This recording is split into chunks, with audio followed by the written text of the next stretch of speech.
ideas clearly and vividly.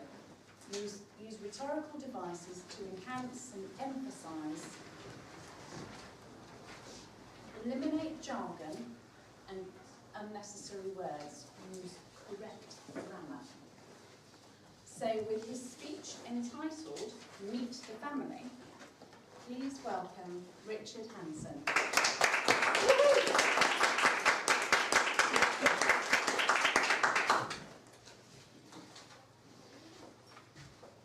Do you remember the first time when you met your boyfriend or girlfriend's family? Do you remember the feeling? I think they like you, she said. Naturally, I was relieved. But just to clarify, I said, and that includes your father, right? She said, of course it includes my father. I thought, oh, that's good. But just to clarify, I thought I'd ask, so he's not going to come after me with a shotgun like you said?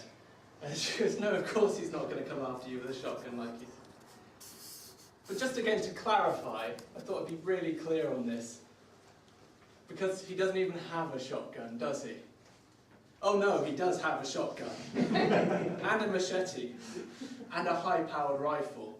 But like I say, I was relieved that he wasn't pointing at them directly at me at that point in time. But the dad, strangely, wasn't the most difficult member of the family that I had to deal with.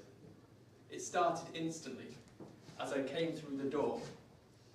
Just as I was taking in my surroundings, this huge dog came running towards me and pinned me against the door with his paws on my chest. Not knowing what to do, all I could do was look down, almost head to head, with this huge dog staring into his eyes. These were like black marble, emotionless, void eyes, and I knew in that moment it was only a matter of time, but that canine would be dead.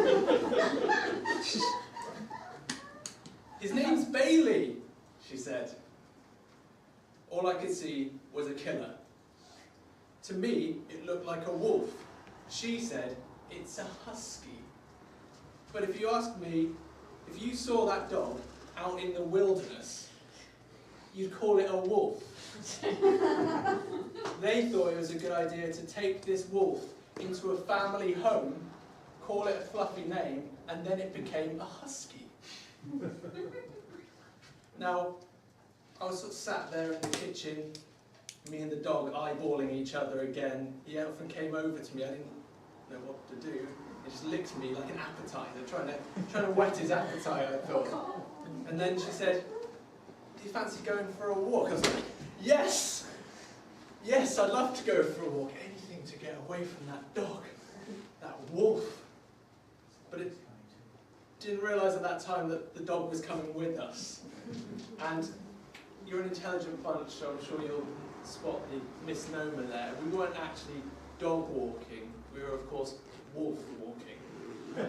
And wolf walking not only is more accurate, but it also benefits from the poetic device of alliteration.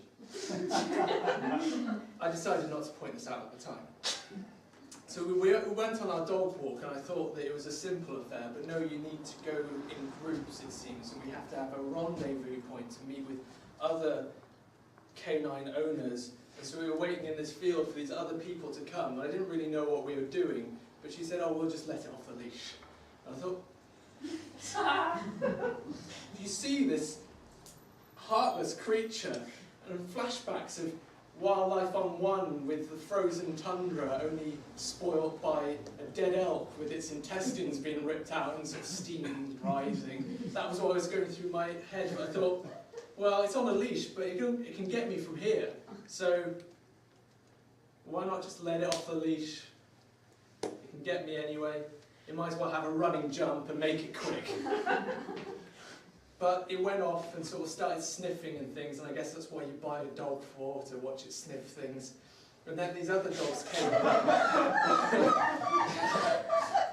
Everyone seemed quite satisfied. These other dogs came along, but they were all little tiny dogs that, probably like an Italian dinner, have 7 courses of dogs that this could have. We called over to Bailey, who was sniffing a tree, or so it seemed. Called him over. It turned around. Dead squirrel in its mouth. The other dogs saw this. We thought, that's terrifying. It's disgusting, and also we're British, so it's terribly embarrassing. In front of all these people, the dogs thought this looks great fun, and they just bolted towards the husky/wolf. And then the wolf, thinking that he was going to have its prey taken away from him, just bolted into the woods. At this point, they said that huskies are actually a bit like wolves. They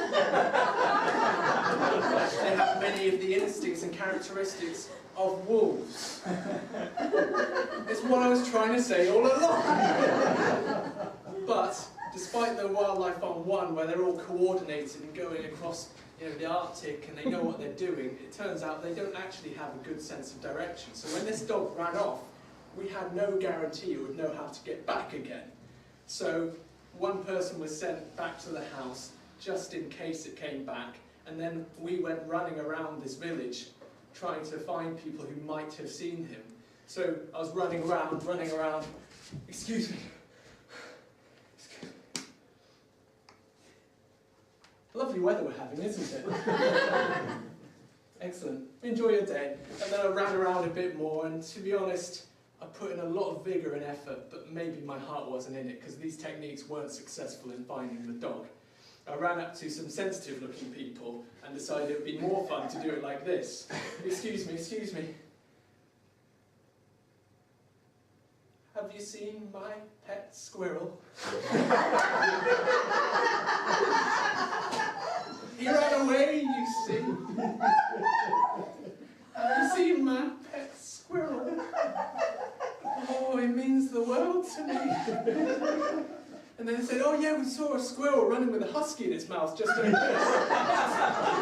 Before I had time to laugh in her face, I was running across the road as I spotted this white fluffy tail. I forgot my green cross code, but the adrenaline was pumping and I just didn't have time. I just ran across that road, and then I saw it slowly walking towards me with this dead animal in its mouth. I thought, I'll have to be brave. And so I tried to grab it. It ducked its head, looking at me, and then with a whiplash, threw it into my face. Covered in blood, I picked the squirrel up and realised it was a gift. I'd been welcomed inside.